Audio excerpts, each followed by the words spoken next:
presentarles a la doctora Diana Cristel Valencia Domínguez, aquí presente, para la cual les pido un fuerte aplauso.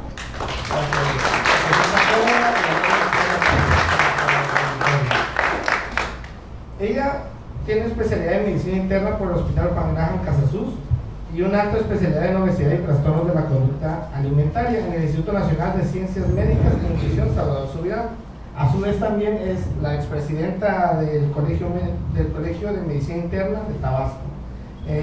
Actualmente labora en el Instituto Mexicano del Seguro Social y de manera privada. Ella nos impartirá la plática del día de hoy de dislipidemias, el panorama actual de esto. Bueno, sin más por el momento, les pido que presten mucha atención a lo que nos van a explicar la doctora, y cualquier dudas y preguntas que tengan al final serán respondidas al final. Muchísimas gracias y bienvenidos. Gracias. Doctora, por favor. Gracias. Buenas noches. Gracias, Roberto, por la invitación. Me hiciste llegar hace un mes. Es primera vez que estoy aquí con ustedes. Espero que el tema que vamos a ver esta noche sea de utilidad para todos, para mí y para ustedes, ¿no? Es un tema pues bastante amplio, pero es bastante importante e imperativo que no solamente el médico general, sino también el médico especialista o todos los que nos dedicamos a la área de la salud aprendamos a discernir la etiología o la causa de una persona que tiene dislipidemia. El concepto de dislipidemias es bastante amplio porque no incluye solamente el hecho de tener colesterol o triglicéridos elevados. También hay dislipidemias de origen primario que muchas veces pueden pasar desapercibidas en el abordaje diagnóstico de esto. ¿Cuál es el concepto de dislipidemia? Bueno, son un conjunto de enfermedades generalmente o habitualmente asintomáticas que tienen en común el ser la causa de concentraciones anormales de lipoproteínas sanguíneas. Pueden manifestarse como un grupo heterogéneo de enfermedades que van a conllevar un alto riesgo cardiovascular, sobre todo las dislipidemias primarias, y son el factor de riesgo modificable más frecuente. Aquí traté de poner una generalidad muy esquemática de lo que es una lipoproteína para que nosotros podamos entender el concepto más adelante de los tipos de dislipidemias que tenemos. Aquí vemos una lipoproteína. Si nos damos cuenta, las lipoproteínas, o mejor dicho los lípidos, para que puedan circular en la sangre o en un medio acuoso, como son moléculas hidrofóbicas, tienen en su parte externa otras moléculas o apoproteínas, que son las que le van a dar la identificación a esa molécula para que dentro puedan transportar sobre todo los principales lípidos, como los fosfolípidos, el colesterol y los triglicéridos. De estos el más abundante son los triglicéridos. Estos son hidrófobos y aquí son las apoproteínas, que son las que van a servir para el transporte de los lípidos.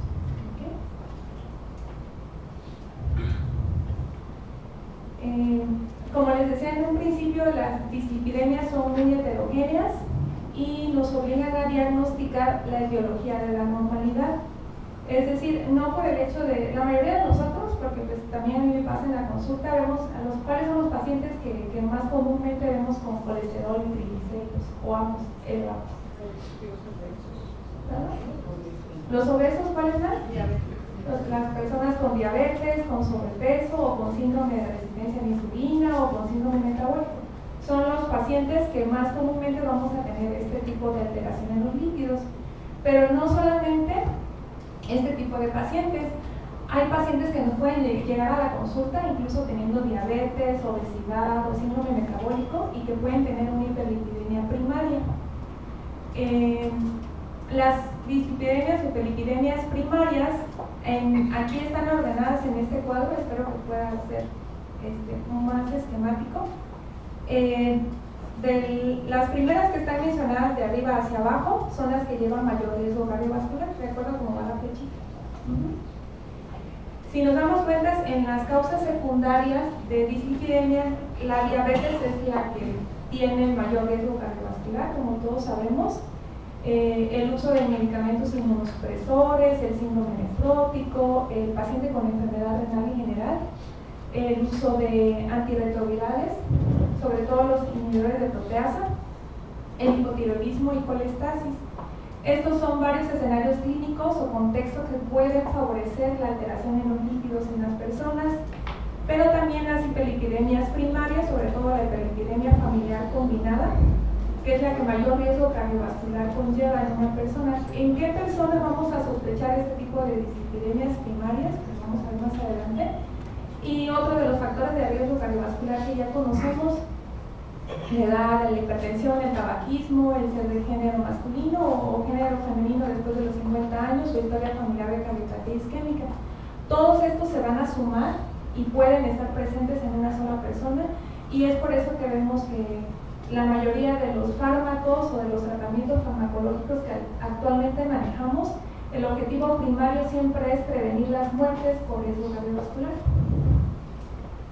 Este es otro esquema bastante didáctico y quizás un poco simplista, pero que nos va a esquematizar cómo las partículas o las moléculas de colesterol HDL y LDL tienen una función diferente en el flujo de sangre. Como todos sabemos, el colesterol HDL, o como habitualmente o coloquialmente nosotros le decimos a los pacientes, el HDL es el colesterol bueno y el LDL es el colesterol malo. El HDL es el que va a transportar estas moléculas de los tejidos periféricos hacia el hígado para que puedan ser depurados, y lo contrario sucede con las partículas de colesterol LDL o de baja densidad, que se va a adherir y va a ser el responsable de la formación de placas de ateroma en los vasos sanguíneos. Ahora, ¿qué es lo que va a diferenciar o a identificar a una molécula como colesterol HDL o colesterol LDL? Esto que vemos aquí. En cuanto a las lipoproteínas, que son las proteínas o las moléculas que transportan los lípidos, es como, por ejemplo, nosotros, imaginemos que nosotros somos una molécula, un lípido, y que el auto o el automóvil en el que nos transportamos en la ciudad son las lipoproteínas. Así son los lípidos, necesitan un medio de transporte que los pueda volver acuosos o puedan estar en el medio sanguíneo. Entonces, las lipoproteínas son complejos con una superficie externa hidrofílica, los que mencionaba hace un momento, y una región central formada por lípidos hidrofóbicos, que son estos que están aquí. Los principales que transportan pues son los triglicéridos, que son los más abundantes, los fosfolípidos y el colesterol. Y en la superficie de estas lipoproteínas o de estas moléculas vamos a tener unas proteínas especiales que se les denomina apoproteínas. Las apoproteínas son las que van a dar estructura específicamente a ese tipo de molécula o de colesterol y van a regular el destino en el cuerpo al funcionar como ligandos en los receptores. No alcanza a verse bien en la imagen, pensé que se iba a ver mejor, pero aquí vemos una molécula de LDL o colesterol de baja densidad, y la principal apoproteína que va a ser identificada en este tipo de colesterol es la ApoB. Es esta que está aquí. La mayoría de las partículas de colesterol LDL van a tener esta apoproteína, y esta apoproteína es el mejor indicador de riesgo cardiovascular que hay en el metabolismo de regulación de los lípidos. Y habitualmente nosotros no medimos esta apoproteína, pero en las personas en las cuales sospechamos una dislipidemia primaria, sobre todo la hiperlipidemia familiar combinada, esta partícula, si la medimos, va a estar muy elevada, ¿sí? En la población mexicana no hay como tal una cifra, pero se denomina que cuando están arriba del percentil 90 o generalmente arriba de 100, 110, significa que el paciente puede tener historia familiar para una dislipidemia primaria. Entonces, en los pacientes que estemos sospechando, mandar a pedir o medir esta apoproteína sería una buena abordaje diagnóstico para una dislipidemia primaria.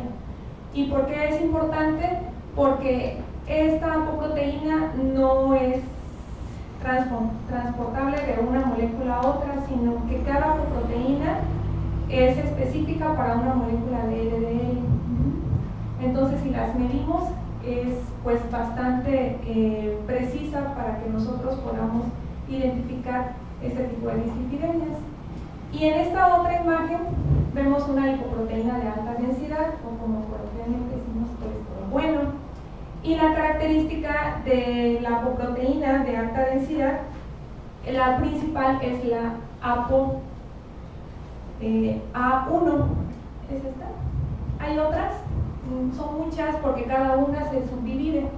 La ApoB y la ApoA1, cada una tiene subdivisiones, pero son las así como que más representativas de las principales moléculas de colesterol.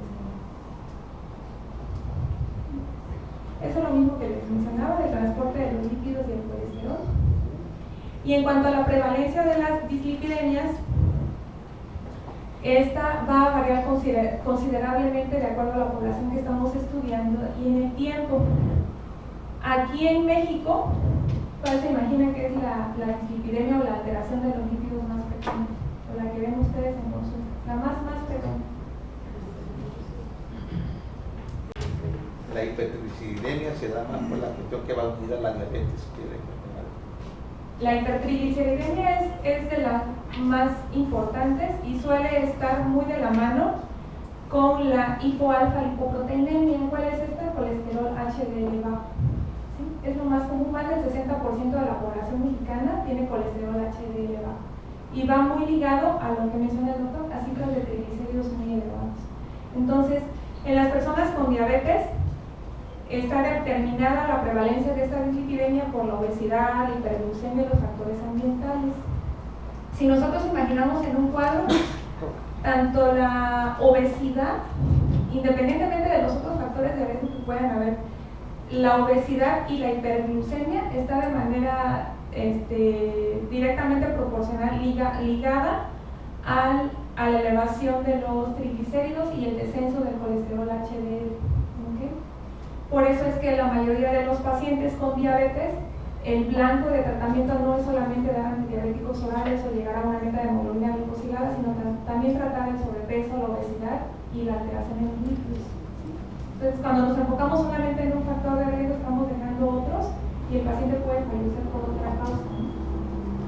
La predisposición para tener una dislipidemia solo se hace evidente cuando el individuo tiene un estilo de vida propicio, es decir, que sus hábitos de alimentación, que también son heredables, porque los aprendemos, el sedentarismo, el tabaquismo, todo esto puede ser propicio para que el paciente pueda expresar este tipo de alteraciones en los lípidos. La obesidad se asocia de forma importante, lo que mencionaba hace un momento, con la hipertrigliceridemia seguida de la hipercolesterolemia. Hay datos preliminares de la última encuesta nacional de salud y nutrición, 2018 solamente, en la que se menciona que la obesidad en los niños ha alcanzado una prevalencia del 32.1% y en adolescentes hasta el 38.1%. Y el 73% de las personas mayores de 20 años tienen obesidad y sobrepeso. ¿Por qué hacemos hincapié en estas cifras? Porque las personas que tienen sobrepeso o obesidad, independientemente del grado de obesidad, van a tener una dislipidemia relacionada, principalmente hipertrigliceridemia o hipoalfa-lipoproteinemia, que es el colesterol HDL. ¿Okay? Tienen 4 veces más el riesgo para presentar estas alteraciones en los lípidos y otros factores de riesgo cardiovascular.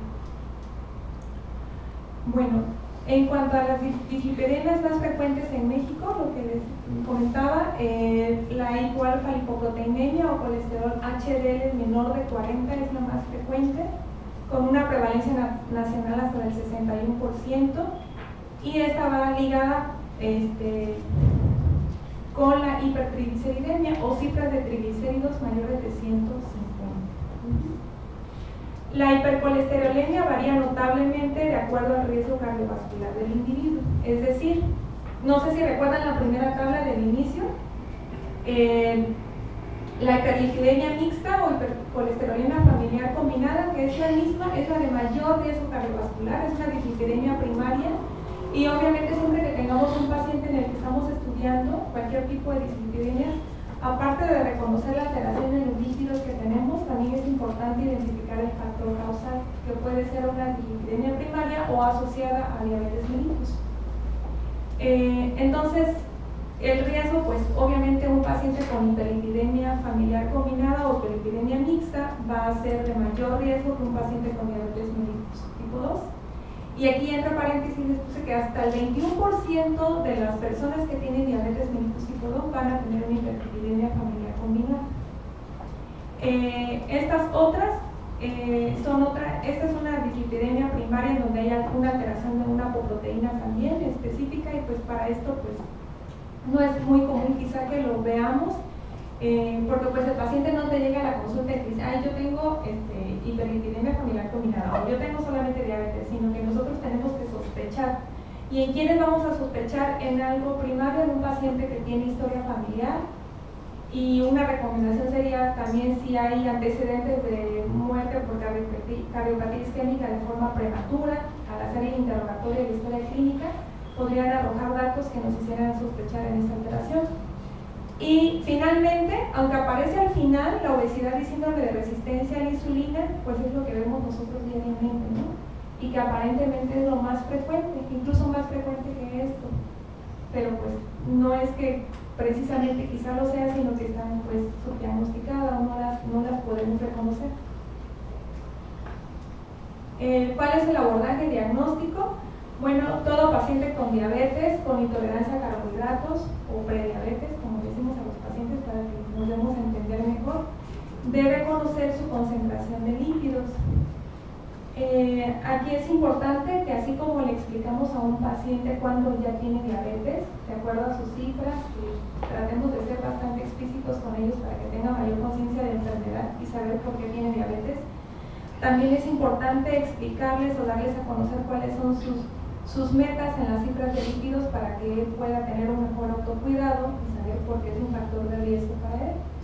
La búsqueda en el abordaje diagnóstico de las dislipidemias incluye una historia clínica, exámenes de laboratorio como glucosa, creatinina, TSH, hormona estimulante de tiroides, porque pues ya sabemos que el hipotiroidismo es una causa frecuente de dislipidemia secundaria, y a veces podemos tener un paciente que quizás clínicamente no parezca hipotiroideo, pero nos está llegando a consulta con dislipidemia y le estamos dando tratamiento y no baja y no mejora, puede ser que sea un paciente con hipotiroidismo que no estamos tratando la causa de la dislipidemia. Por eso es que se recomienda que en los pacientes con hipotiroidismo dar tratamiento de sustitución hormonal, y al dar el tratamiento pues mejora prácticamente la dislipidemia. Y también en los pacientes con microalbuminuria. El hecho de tener ya microalbuminuria, independientemente del rango, ya es un factor para daño endotelial, y también es un factor de riesgo para dislipidemia, ¿no? Entonces hay pacientes que quizás no tengan todavía alteración en la tasa de filtrado glomerular, que no tengan enfermedad renal, pero ya tienen microalbuminuria, como los pacientes con diabetes, y estos pacientes pues ya tienen también dislipidemia secundaria. Si tenemos sospecha de una dislipidemia primaria, por ejemplo, si estamos sospechando de una hipercolesterolemia familiar, podemos nosotros interrogar de manera intencionada, porque ya estamos sospechando. ¿En quiénes vamos a sospechar en una hiperlipidemia familiar combinada? Sobre todo en las personas que tienen generalmente colesterol LDL y triglicéridos arriba de 300. En esos pacientes, aparte, si nosotros hacemos el interrogatorio que su papá, sus abuelos, su tío, hermano, tienen familiares de primer grado, sobre todo los padres, que tuvieron muerte por cardiopatía isquémica o algún familiar con muerte prematura, en ellos podemos sospechar. Es una enfermedad autosómica dominante y pueden haber santomas eruptivos, que son protuberancias por depósitos de líquidos, tanto en los codos, en los ligamentos extensores, en el tendón de Aquiles o en los párpados, ¿no? Entonces, no sé si les han visto alguna vez algún paciente así, de esa manera tan característica, pero pues son pacientes que pueden tener esto. Y no porque la tengan no quiere decir que no puedan también tener esa dislipidemia o agravarse porque tenga diabetes, ¿no? Esta otra dislipidemia primaria igual es por una alteración en una apoproteína que es la ApoE, y para llevar a ese diagnóstico generalmente pedimos electroforesis de proteína, ¿no? Pero es menos frecuente. Y en esta otra pues medir la ApoB, que generalmente tenemos valores mayores de 100, ¿no? Ahora, en cuanto a las historias clínicas, a la historia clínica, que es el tipo de interrogatorio o el abordaje que nosotros necesitamos, conocer sobre todo las enfermedades cardiovasculares relacionadas y la historia familiar por muerte de causa cardiovascular, el consumo de medicamentos, preguntar, por ejemplo, si es una mujer en edad fértil, si está tomando anticonceptivos, si es un paciente nefrópata, si está en diálisis o no, porque eso hace mucha diferencia en cuanto a la prevalencia de dislipidemia. El alcoholismo, causa secundaria, los hábitos de alimentación, sedentarismo, actividad física, y eso es lo que en el examen físico lo que nosotros podemos hallar, ¿no? ¿Cuáles son algunas de las causas de dislipidemias secundarias o por fármacos? Bueno, aquí yo creo que aquí la mayoría conocemos todos estos fármacos y son de uso habitual. Las tiazidas pueden aumentar el colesterol LDL, los triglicéridos, los beta-bloqueadores, los estrógenos, la isotretinoína, inmunosupresores, los psicotrópicos como el haloperidol, que es muy habitual de uso hospitalario, la olanzapina, carbamazepina, ácido valproico. Estos son fármacos que comúnmente pueden causar alteraciones en los líquidos en las personas que los estén usando, sobre todo de uso común. Y en cuanto al uso de antirretrovirales, en el estudio DATE, ese es un estudio que fue multicéntrico, tiene más de 10 o 11 años, en el cual se estudió la prevalencia de hipercolesterolemia, de dislipidemia en los pacientes que utilizaban antirretrovirales, y se encontró que la hipercolesterolemia era hasta 3 veces mayor en los pacientes que utilizaban inhibidores de proteasa. Y entre estos, el que tuvo mayor impacto en cuanto al desorden en los lípidos fue el ritonavir. Y no solamente otros inhibidores de proteasa, y que el hecho de estar utilizando inhibidores de proteasa no era específicamente nada más para los pacientes con VIH, sino que hubieron en el estudio otros voluntarios que no tenían infección por VIH y que también tomaron inhibidores de proteasa y también fue causa de dislipidemia. Entonces, a veces hay un poco de controversia en cuanto al tratamiento, porque un paciente con VIH también pues, tiene envejecimiento prematuro, endotelialmente hablando, vamos a decirlo de esa manera, y también pues es valorar riesgo-beneficio. Luego hay otras lipodistrofias asociadas al mismo tratamiento, pero tampoco podemos dejar de tratarlos, ¿no? Y otras de las causas secundarias en contextos de enfermedad o contextos clínicos que vemos en nosotros, sobre todo en el hospital, el síndrome nefrótico. La magnitud de la hipercolesterolemia está en relación directa con el grado de albuminuria. Entre mayor proteinuria tenga un paciente, más elevación de colesterol LDL. El hipotiroidismo es considerado por eso mismo un factor de riesgo cardiovascular. Cuando le ponemos a un paciente que tiene diabetes, hipertensión, sedentarismo, tabaquismo, edad, género como factores de riesgo cardiovascular, el hipotiroidismo también se considera de esa manera, o cualquier enfermedad autoinmune. De acuerdo al estudio de Rotterdam, se estableció de esa manera. Y también es importante que cuando nosotros tengamos a un paciente con colesterol HDL elevado, así como el HDL menor de 40 se denomina hipoalfa lipoproteinemia, la hiperalfa lipoproteinemia, es decir, cuando tenemos HDL arriba de 60, tenemos que descartar hipotiroidismo, ¿sí? Y lo que les mencionaba igual, que al dar nosotros tratamiento y tener una normalización, vamos a tener una normalización de los lípidos, y esto va a suceder cuando logramos un descenso en la hormona estimulante de tiroides menor de 5 unidades.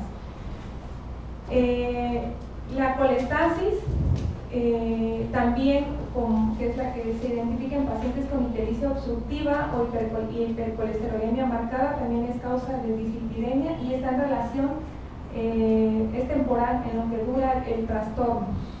La obesidad y el síndrome metabólico, que creo que es lo que más se menciona y nos bombardean por todos lados con esto, pues son las alteraciones en el contexto de una alteración metabólica en el que vamos a tener tanto dislipidemias primarias como secundarias, y pues vamos a sospechar de esas cuando tengamos ambas cifras mayores de 300.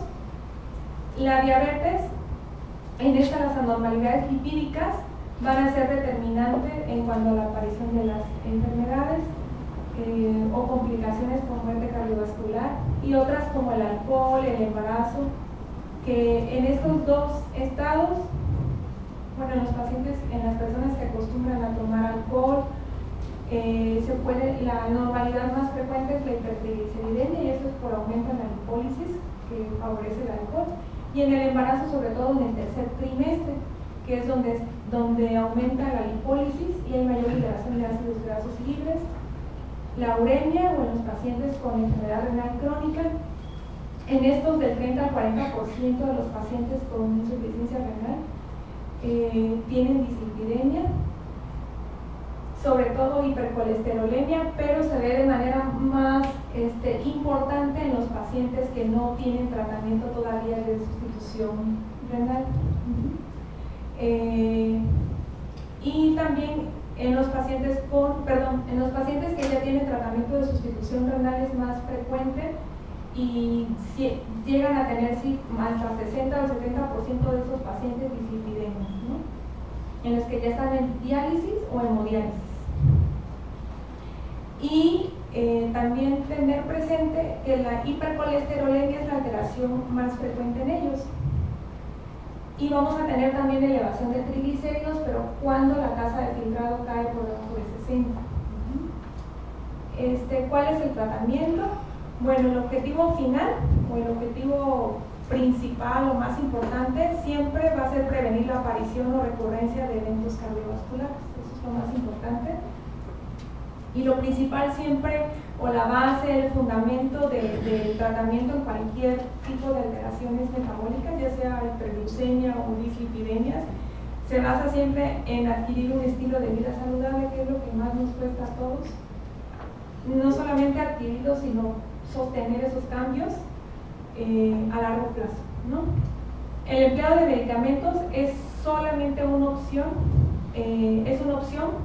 solamente en aquellos casos en los que las medidas no farmacológicas, es decir, la actividad física, la alimentación, suspensión del tabaquismo, no sean, y cambiar la dieta, ¿no? Los hábitos de alimentación, en que estos factores no sean suficientes para alcanzar metas de tratamiento. Entonces, dice aquí solo, pero es la mayoría de las personas o los pacientes que nosotros vemos en consulta. ¿Y cuáles van a ser los elementos del perfil de lípidos que deben de ser modificados en el tratamiento? Ahorita les voy a poner una tabla más adelante, pero antes de esto vamos a hacer hincapié en esto primero. La medición del colesterol LDL, no sé si a ustedes les ha pasado, o a mí me pasa mucho en la consulta institucional, en los pacientes que llegan a control subsecuente de diabetes, les pedimos o les piden o nosotros perfil de lípidos, ¿no? Y muchas veces nada más nos reportan triglicéridos y colesterol total, ¿no? ¿No les pasa así? Nada más. Y el colesterol total, está bien, los triglicéridos 230 y tanto, 260 y 200, ya, desafibrato, ¿no? Todo el mundo desafibrato, ¿no? Pero no estamos midiendo colesterol LDL o colesterol HDL o colesterol no HDL. Entonces, si no medimos esto, es como no estamos tratando ni identificando el tipo de dislipidemia del paciente, y el paciente se va creyendo que está bien, ¿no? Y luego ni siquiera sabe su cifra de hemoglobina glicosilada. Entonces, por eso los pacientes luego llegan todos complicados, porque aparte a veces uno se decide ahí explicándolos y el paciente como que ni entendió nada, ¿no? O quizás no sea eso, sino que no le da la importancia que esto tiene, ¿no? Entonces, el colesterol o la medición del colesterol LDL es muy, muy importante, pero solamente es útil en pacientes que tengan triglicéridos, menores de 400. En otras literaturas son más estrictas, mencionan que triglicéridos menor de 200 miligramos por decilitro. ¿Por qué? Porque cuando tenemos cifras de triglicéridos muy elevadas, las cifras de colesterol LDL, la precisión en cuanto a la medición no es tan exacta. Entonces podemos estar pasando de alto otras moléculas de colesterol no HDL que son potencialmente aterogénicas, ¿no? Entonces se recomienda medir el colesterol no HDL, que ese es restando al colesterol total el colesterol HDL, y así vamos a tener el colesterol no HDL, pero únicamente cuando tengamos cifras de triglicéridos arriba de 400, ¿no? Es que nos va a servir esta medición. ¿Y cuáles son las metas terapéuticas en el paciente con diabetes? Principalmente les puse aquí con diabetes porque es el paciente que más frecuentemente nos llega a la consulta. El colesterol total menor de 200, un colesterol HDL mayor de 40 en hombres y mayor de 50 en mujeres, sobre todo en mujeres en edad posmenopáusicas.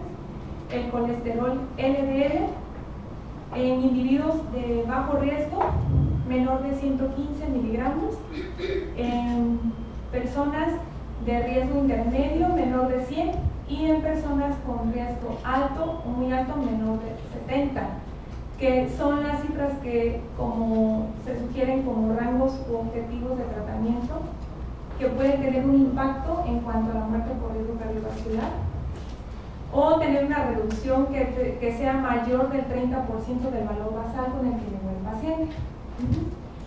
¿Cómo vamos a saber si un paciente tiene riesgo bajo, intermedio, alto o muy alto? Pues ahorita, ya en la época donde hay muchas aplicaciones electrónicas, podemos medirla, pero pues con los celulares podemos medir este riesgo cardiovascular del paciente, pero siempre tener en cuenta que cualquier paciente con diabetes que llega con colesterol o triglicéridos elevados o ambos, ya es un paciente con riesgo cardiovascular alto. El colesterol no HDL menor de 130 en pacientes con riesgo bajo o menor de 100 en pacientes con riesgo alto o en casos que tengan antecedentes de cardiopatía isquémica, y también o tener una reducción mayor del 30% del valor basal que nosotros obtuvimos al hacer la resta, y los triglicéridos menor de 150. ¿Sí? Estas son las metas a las que nuestro paciente idealmente debe de llegar para que pues nosotros podamos decir que estamos haciendo algo por la gente que tiene esto, ¿no? Entre el tratamiento, bueno, también hay medidas no farmacológicas, las que ya todos conocemos, que aunque parecen pues en teoría muy fáciles, en la práctica creo que son las más difíciles de adquirir, sobre todo por el mantenimiento, y no solamente de la persona, sino también de la familia, ¿sí? Entonces, a veces podemos estar ante un paciente que está siendo saboteado o que quizás está deprimido, tiene algún trastorno de ansiedad o depresión y no está reconociendo la importancia de esto. Y si el paciente hiciera esto, creo que evitaríamos tener polifarmacia en estos tipos de pacientes, sobre todo con diabetes, ¿no? O enfermedad renal. Y dentro del tratamiento farmacológico tenemos las estatinas que todos conocemos, los fibratos, cetinib, los secuestradores de biliares, plasmaféresis, que sería como una indicación categoría 4, ¿no? Para sobre todo los pacientes con hiperlipidemia familiar combinada o tratamiento combinado. Y de estas vamos a hablar en cuanto a las estatinas, que son las que nosotros manejamos o que utilizamos más en la consulta como tratamiento. En cuanto a la dosis, para que nosotros podamos llegar a las metas que habíamos mencionado en la diapositiva pasada, si queremos tener una dosis de intensidad alta, es decir, que tengamos disminución de más del 50% del colesterol basal, sobre todo en qué pacientes vamos a utilizar dosis altas. En los pacientes que ya tuvieron un evento de cardiopatía isquémica o un evento cerebrovascular, porque tenemos que hacer prevención secundaria, ¿no? Entonces en ellos utilizamos dosis más altas y pues las estatinas de mayor potencia como la atorvastatina o rosuvastatina, las de intensidad moderada, aquí también varía de acuerdo a la dosis en los pacientes de riesgo intermedio, atorvastatina, rosuvastatina, simvastatina. Lamentablemente, bueno, yo en el Seguro Social donde estoy nada más tenemos pravastatina y en algunos casos atorvastatina, pero es importante también que nosotros tengamos en cuenta que modifiquemos esas dosis. Hay pacientes que todavía y hasta hoy día nos llegan pacientes con 10 miligramos de pravastatina y no estamos haciendo nada. Es como si el paciente no estuviera tomando absolutamente nada. No estamos tratando la dislipidemia y el paciente va a llegar al hospital o se va a morir en su casa por un infarto. Entonces, la pravastatina, por lo menos de 30 a 40 miligramos, para que nosotros podamos tener un impacto en cuanto a la disminución de la placa arteriogénica, o hasta 80 miligramos en los pacientes con antecedentes de cardiopatía isquémica. Estos son otros tipos de estatinas que tienen mayor potencia, pero pues no tenemos al alcance, ¿no? O no solamente nosotros, también el paciente, porque son estatinas pues de mayor costo y no todos tienen el acceso a tomarlas. Entonces podemos aumentar la dosis. Y estas son otras para los pacientes en los que queremos dar dosis de intensidad baja. Ahora, los fibratos, por ejemplo, si nos llegan a consulta un paciente con triglicéridos de 290, ya vimos que la meta es menos de 150. ¿Les daríamos tratamiento con bezafibrato, por ejemplo? ¿Ustedes le darían tratamiento? ¿Cómo sea? Un paciente que nos llega a la consulta, o los que normalmente nos llegan a la consulta, también en el Seguro Social, en la consulta llegan todos los pacientes y les piden su colesterol y triglicéridos, ¿no? Y la mayoría llega con cifras de triglicéridos entre 200, 250, 300. Y llegan y están tomando, y le preguntas, ¿qué está tomando? No, pues pravastatina, una diaria, por la noche, te dicen. ¿Y bezafibrato una diaria o una cada 12 horas? Ahora, ¿ustedes le darían tratamiento o creen que es recomendable dar el tratamiento con fibratos a ese tipo de pacientes? Primero que nada tiene que hacer cambio su estilo de vida. Si no hace un cambio de estilo de vida, ninguna dosis, ningún medicamento va a dar resultado. Así es. En primera. Y en segunda, hay que dar, por ejemplo, de acuerdo a los factores de riesgo cardiovasculares que vayamos viendo, que lo que están ahí. Si vemos que no tienen mucho riesgo cardiovascular, pues la dosis tiene que ser un poquito, pero ya la pravastatina ya no se usa para que vayamos a y 10 miligramos, 20 miligramos es un riesgo también, para que nos estamos engañando. Entonces debemos usar lo que realmente es un fenofibrato, todo es lo que debemos de utilizar, y sí se debe de utilizar, incluso una estatina, porque las complicaciones que tiene todo paciente no es de ahorita que se hizo el diagnóstico, son 10, 14 años hacia atrás que ya las traemos. Y la complicación de la diabetes en sí no es mucho, son las complicaciones las que hacen difícil el problema patológico. Porque el paciente no ha tenido una buena historia de autocuidado.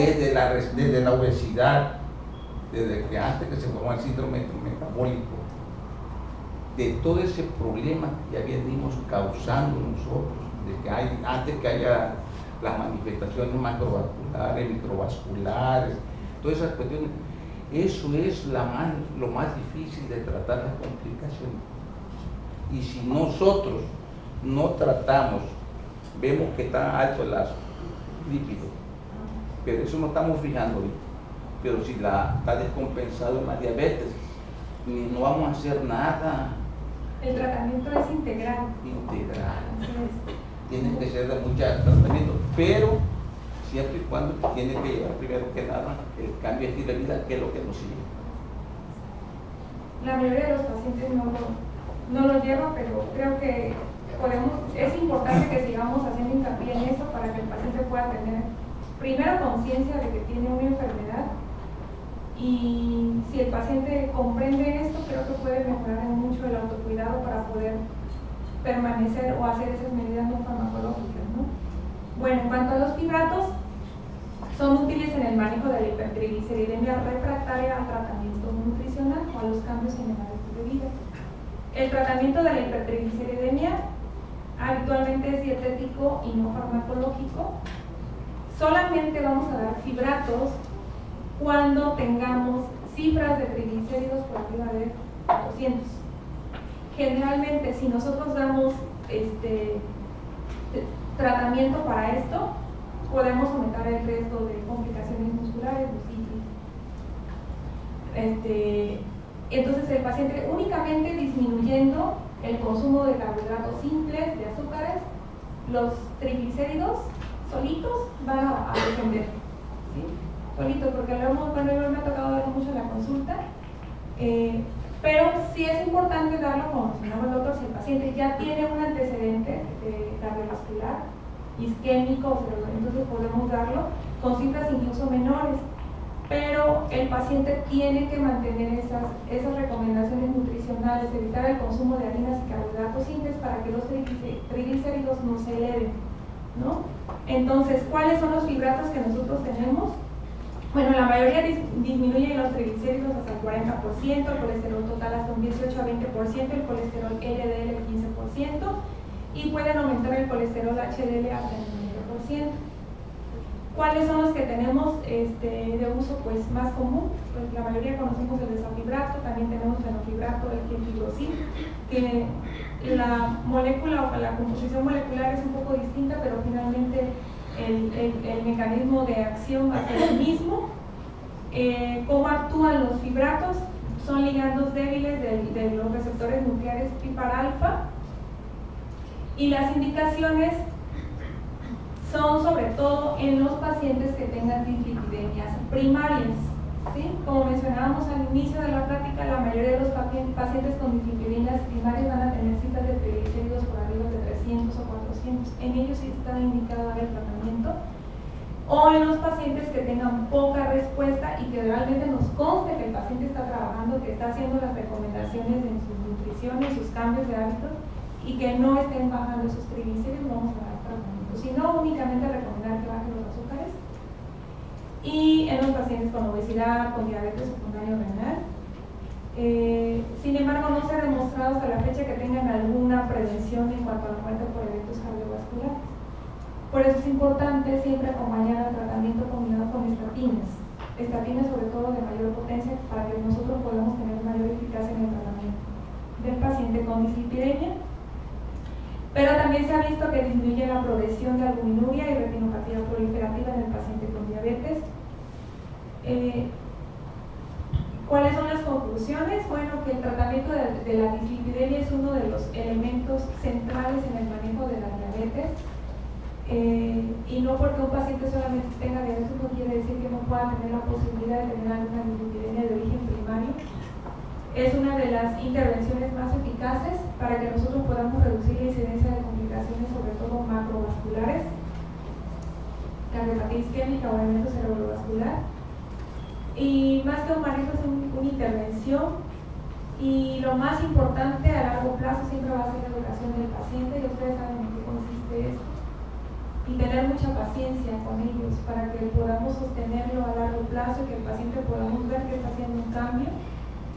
Hacer una selección adecuada del tratamiento farmacológico, el tipo de estatina, de fibrato incluso, y de acuerdo también al contexto clínico en el que el paciente esté. Por ejemplo, si es un paciente que está embarazada, pues sabemos que el embarazo es una etapa temporal. Si es un paciente que está tomando alcohol, la primera recomendar disminuir el consumo de alcohol o el tabaco, y siempre ir adecuando al contexto de cada persona. Y también se recomienda que definamos los casos en los que se requieren las estatinas a dosis alta. Esos pues son los pacientes con diabetes que ya tienen un antecedente cardiovascular, en los pacientes con tratamiento de sustitución renal, en los pacientes con síndrome nefrótico, o en los pacientes que tuvieron sobre todo un antecedente de pancreatitis, o pacientes jóvenes que nos llegan con antecedente de pancreatitis. El paciente no sabía que manejaba cifras de triglicéridos hasta que no le pasó esto, ¿no?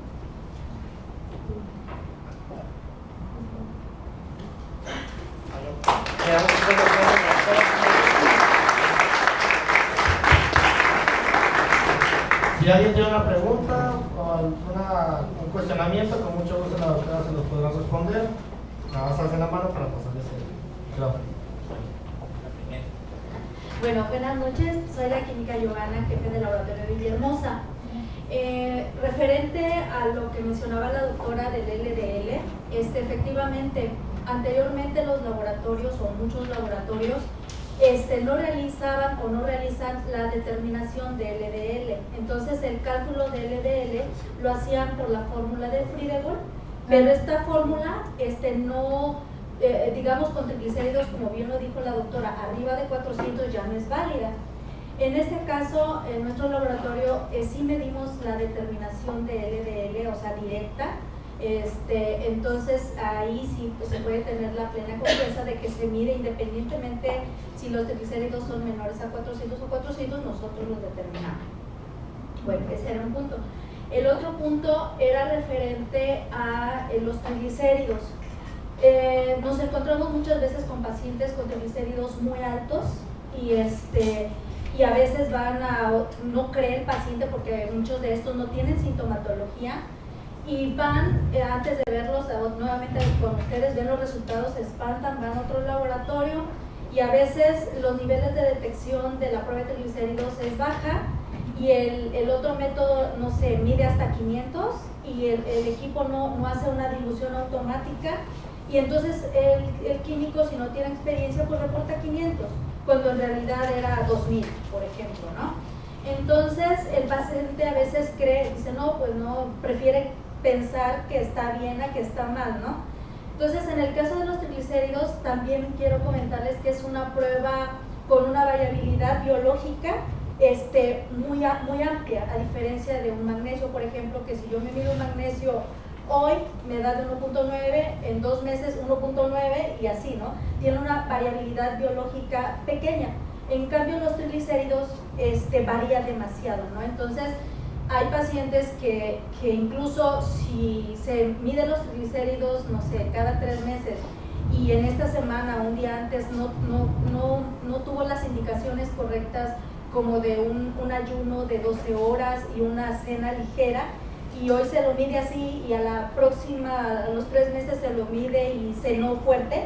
Esas pequeñas variaciones, aunque el medicamento se lo estén tomando bien y esté haciendo su dieta como debe de ser, la variación de no haber seguido un ayuno correcto puede tener variaciones. Entonces, en el caso de los triglicéridos, es importante comentarles, ¿no?, que esa variabilidad biológica es muy amplia en el paciente. Eso significa que hoy yo puedo tener unos triglicéridos, no sé, de 150 y a la semana, en una semana o mañana pueden ser 170, dependiendo de lo que como, ¿no? Entonces, es importante aclararles, ¿no? Le agradecemos su contribución. ¿Alguna pregunta acerca de las lipidemias? Buenas noches, doctora. Doctor Vega. Fíjese que observando ahí donde puso usted el esquema de LDL, los cardiólogos recomiendan que LDL se mantenga siempre a nivel de 70 y usted puso entre 100 y 70, de tal manera que recomendable en el paciente que tiene ya algún riesgo cardiovascular para tener una tranquilidad de que ese paciente no puede tener un problema mayor, y ahí lo vi que lo tiene usted entre 70 y 100. ¿Será que ya hay una actualización? No, es que era menor de 110 en los pacientes de riesgo bajo, menor de 100 en los pacientes de riesgo intermedio, en los pacientes de riesgo alto o muy alto, menor de 60. Okay. Y la otra, efectivamente, tiene usted razón a nivel institucional. Cuando uno solicita un perfil de lípidos, lo único que le envía es el colesterol y triglicéridos, ni siquiera el total. Pero yo creo que esa determinación la toman los químicos que elaboran el trabajo de ahí, porque uno está pidiendo de lípido. A veces podemos No la institución, sí. perfil de lípido, o vamos a ser quizás un poco más explícito, ¿no? Poner colesterol LDL, HDL, Pues sí. colesterol total, Pues no, no. triglicéridos, para que no se preste a confusión y nos den la determinación de lo que nosotros necesitamos. Oiga, pregunto una cosa. ¿Los químicos saben qué cosa es un perfil de lípido? Por supuesto que sí. Entonces tendremos que hacer la escuelita. Gracias. Gracias. Muy bien, ¿alguna otra duda? Ya sabemos. ¿Cuánto tiempo se puede tomar el medicamento de estatina en este caso? El tiempo adecuado para tomar las estatinas. Hasta tener a llegar a las metas, control, pero si es un paciente con riesgo cardiovascular muy alto, generalmente eso tiene.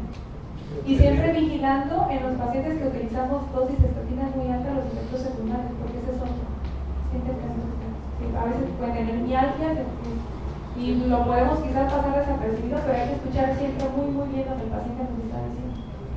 Siempre se tiene que estar revisando la prueba funcional hepática cuando se determina, y pues ya cuando hay mucho riesgo cardiovascular, ya se puede dar de por vida. Lo que puede ser que se puede bajar la dosis o alternar, pero nunca suspender. Muchos pacientes suspenden la estatina precisamente por la complicación de los dolores musculares. O porque se le olvida. Pero dicen que si lo siguen tomando, y uno piensa que Se bajan las dosis. O lo que te se dicen, alterna. ay, no es mucho, o cuando nos llegan, por ejemplo, con 10 miligramos de pravastatina, y no, eso no. Te vas a tomar 4 o 3, pero no es mucho, doctora, pero no. Entonces, ahí es importante que nosotros también explicamos al paciente el por qué. Porque a veces el paciente no lo sabe y no lo pregunta porque le da pena o porque le da miedo que el doctor lo vaya a regañar, o que a veces los pacientes no tienen muchas cosas, ¿no? Y siempre creo que si les explicamos la razón del por qué estamos haciendo ese cambio en su tratamiento farmacológico, el paciente va a poder adherirse mejor a la terapia y poder obtener un mejor resultado. Aunque eso lleve más tiempo. Orientarnos cuando la orina esté oscura, con los dolores musculares, para que más o menos sospechemos y mandemos los estudios correspondientes. Bueno, ¿alguna pregunta más para que demos por finalizado? Bueno, damos por finalizado entonces el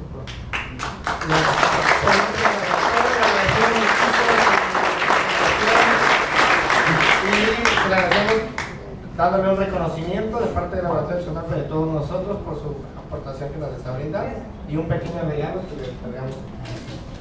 Bueno, doctores,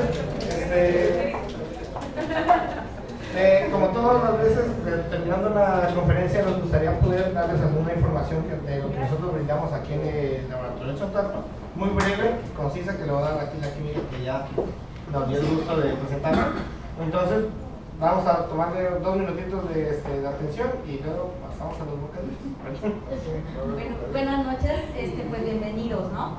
En esta vez les vamos a comentar los estudios relacionados a esta ponencia, y los cuales son, como ustedes ya bien saben, empezamos por una química básica, una química de 6 elementos, para mí ya es la básica, un perfil de lípidos que sí tiene HDL, LDL, y hay, exactamente a eso iba. Nosotros sí tenemos sí está a la venta la ApoA y la ApoB. Sin embargo, de verdad a mí me ha sorprendido que habiendo tantos problemas de dislipidemias en el estado, a nivel nacional, los médicos casi no nos piden, de verdad,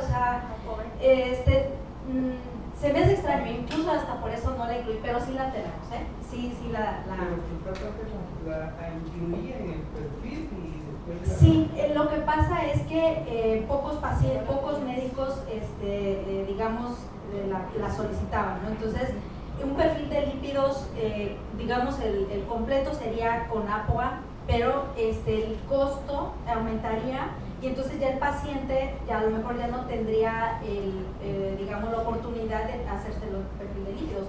Pero claro que la tenemos, y el detalle es que, bueno, casi no se solicita. Aquí tendremos que a lo mejor hacer